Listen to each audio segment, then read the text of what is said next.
Ladies, gentlemen, the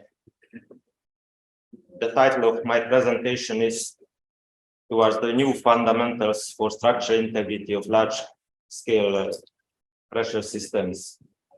I would like to introduce you the research context and then the concept of structural integrity, followed by some philosophical considerations, and then I will follow with the sketch of the theoretical model of the new methodology, and then I try to present an industrial case study, followed by summary and conclusions. It's a large-scale pressure system can be seen here. So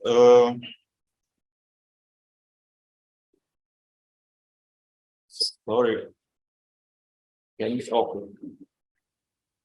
For a nuclear power plant, which is installed in Hungary, it's a VVR 440 system.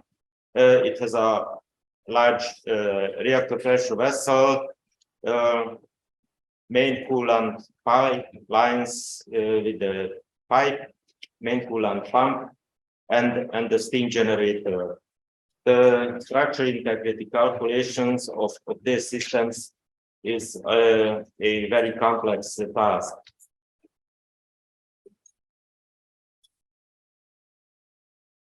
So, how to change? Okay.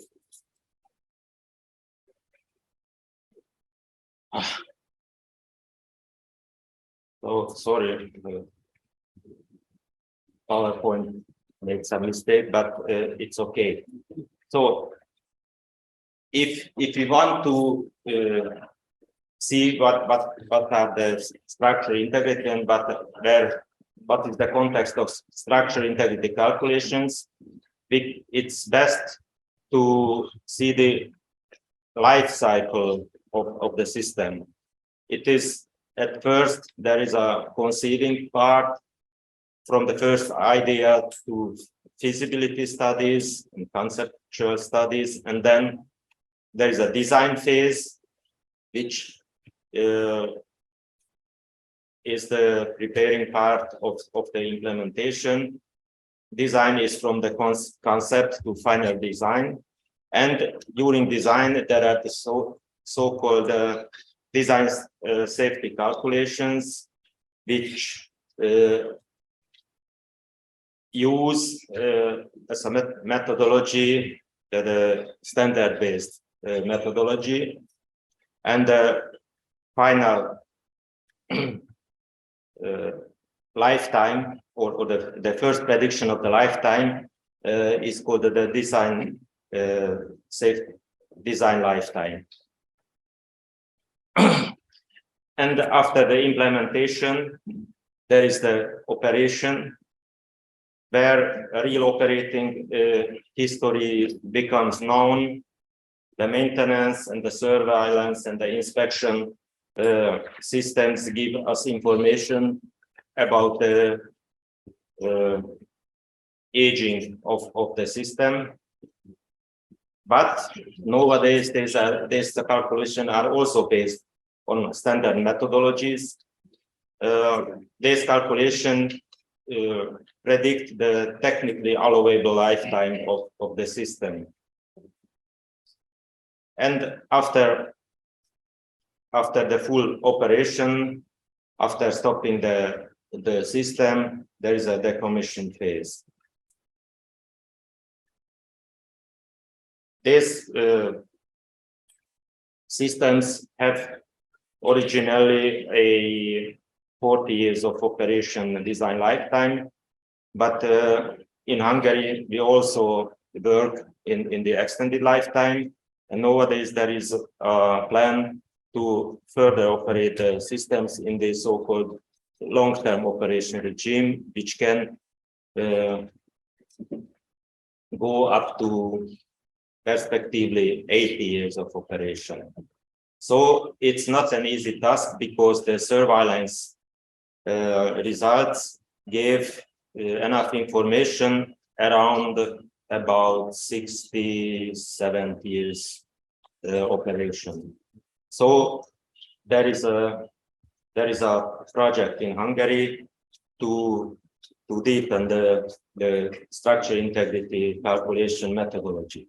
The goal of the development is to change the system from the disciplinary approach, which of structure integrity calculation, which is composed of thermal calculations, mechanical calculations, fracture mechanical calculations, complemented by aging data, to a holistic approach.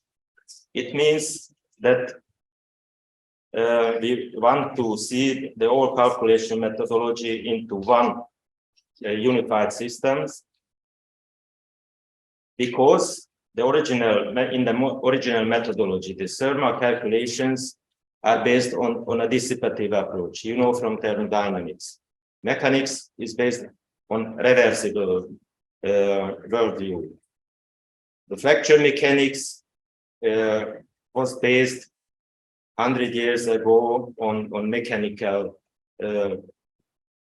on a mechanical approach, but in the meantime it came into light that this is also a dissipative phenomenon. Yeah, and at aging, it is not clear up to know what is aging. We have an idea that it can be dissipative, but it is not clear today from the disciplinary approach. But in modern thermodynamics,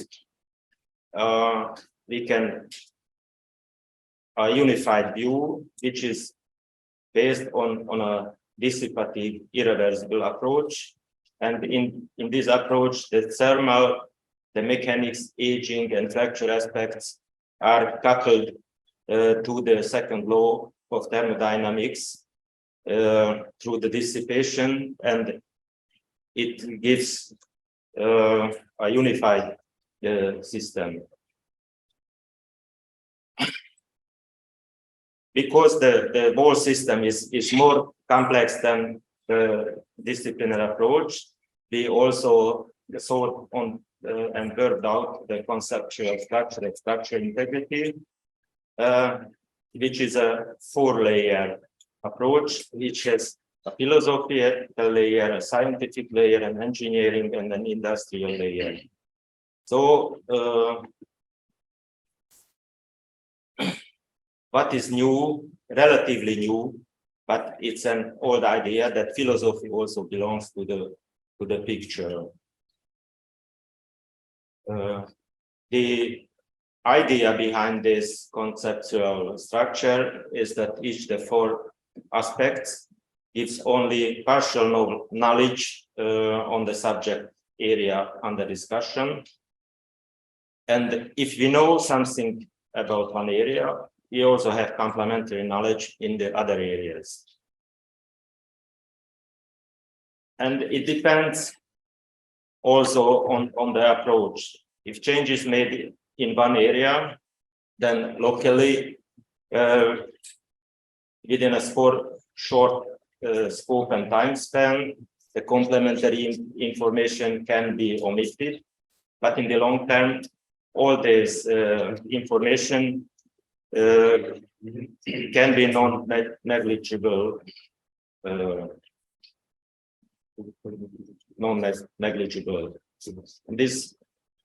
The idea behind this approach is the so-called entanglement approach, which is a hot topic in physics today. Some words about philosophy. One can ask why and where philosophy can still be relevant. It is I think, in the epistemology. How can we arrive to new knowledge And it's a very old question, which has the roots in philosophy at the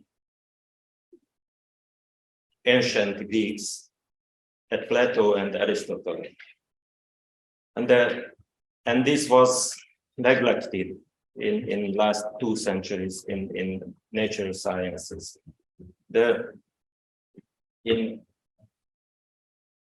But a philosophy can be helpful for us because it helps for formulating the essence of and the essence of the things at the conceptualizing the problems. We have worked out some hypotheses which can give us the direction for the further research. The first hypothesis, the main hypothesis, is the so-called dynamic presentism hypothesis, which means that the objects which make up our world exist dynamically and each has finite extent. And this is an idea, is a worldview that the whole universe is also finite, but it is incredibly, unimaginably huge. I learned this from Laszlo Lovász, who is a field medal, who has a field medal in mathematics. So he's a very clever. The notion of the dynamic existence stands that it means that past, present, and future can be distinguished, and the things that dynamically exist and endure, that they have a finite lifetime, and the events exist dynamically in the sense of coming to pass. The hypothesis summarizes that we are looking for time-dependent, time-asymmetric theories for describing our objects. The second main hypothesis is the irreversibility hypothesis, which is quite new. It is an old idea in thermodynamics, but in fundamental physics, it is a quite new. Quantum mechanics is also non-dissipative, mainly in today's scientific discussion. So the consequences of the hypothesis are that there is an arrow of time. We have finite objects. The dynamic nature of existing objects requires dynamic theories. The tense nature of dynamic existence implies that the memories of past events may affect the current state of one object. So the dynamic presentism coupled with the irreversibility hypothesis implies that memory effects can have a quite relevant role in our description. It is known in nonlinear material theories that the memory effect exists. So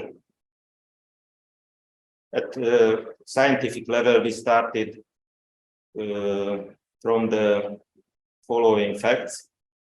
There are studies which in dynamic system theory which showed that this dynamic system generally exhibit irreversible behavior. It means that in mathematical way there is a proof that irreversible behavior is more general than reversible, and mostly our theory is the general relativity and the quantum mechanics are based on reversible grounds. Modern thermodynamics can serve as a suitable physical theory behind structural integrity. So the dissipation is common cause of aging. Aging is dissipation in volumes, in volumetric environments, and the fracture is a surface-oriented phenomenon. So it means that all what I said, I think showed that this approach can be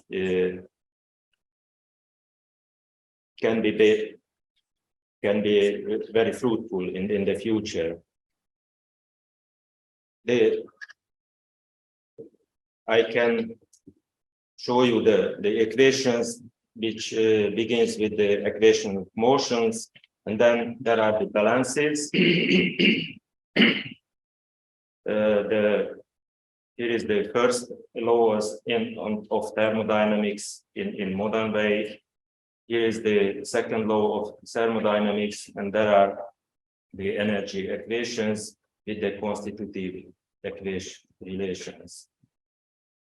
And the most important part in our studies is the fracture mechanical part, which is based mainly on the good old J integral in modern form. It is more complex and introduces the Bragg driving force as a localized quantity from global local studies. It means that the Bragg tip driving force is calculated on the near field zone from a series of calculations which include the far field zone calculations. But these calculations are thermodynamically consistent. And we have a path, so-called path-independent J, that J hat, which is the limit of the J globals when the volumetric integrals are neglected, or the J global minus the volumetric terms give the local J hat. And what about aging and the fracture mechanics? The breakthrough of this new theory compared to previous ones is the substitution of the strain energy density to the Helmholtz free energy, to the corresponding thermodynamic potential. This is the core of the integral, and this will give us the possibility to incorporate aging into the theoretical framework. The starting point of the model is similar to the potential valve known from quantum mechanics. But in the long term, this valve is increasing. Monotonically, gradually approaching the critical threshold energy level at final failure. I would like to show very roughly a pressurized thermal calculations, which is an industrial case study. It was performed on a simplified model derived from the framework. Large deformation theory was used in the calculations. The aging was considered by flow curves derived from measurements of surveillance programs. And the transient is a safety critical but low probability transient. So, and here is the part of the reactor pressure vessel. There is an assumed crack followed or implemented following the rules of the so-called wear life. Here is the thermal transient, which is fast cooling, followed by some little area and some heating. The pressure transient is at first pressure drop and then high pressure again, and then pressure drop.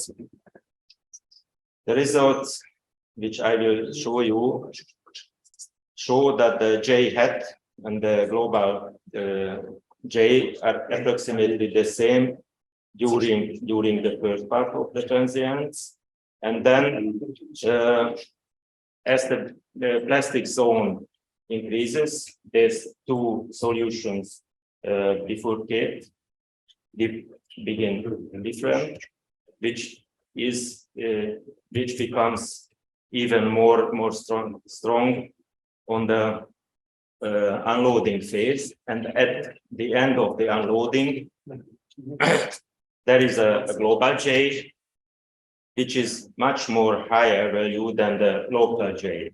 And in each state, the same phenomenon occurs, but it's much more smaller than in new state. And this behavior is very interesting because the crack tip, it shows that the crack tip at unloading, the crack tip driving force at first can be calculated, and this is new compared to the original Rice theory. And the second one is that the inhomogeneous, there is an inhomogeneous J zone around the crack tip. So it means that after the transient, then perhaps a new repressurization occurs. At crack tip, the driving force will be dependent, will start from the local value and not from the global value, which is different from previous series. So it was all what I wanted to show you, present you. Thank you very much.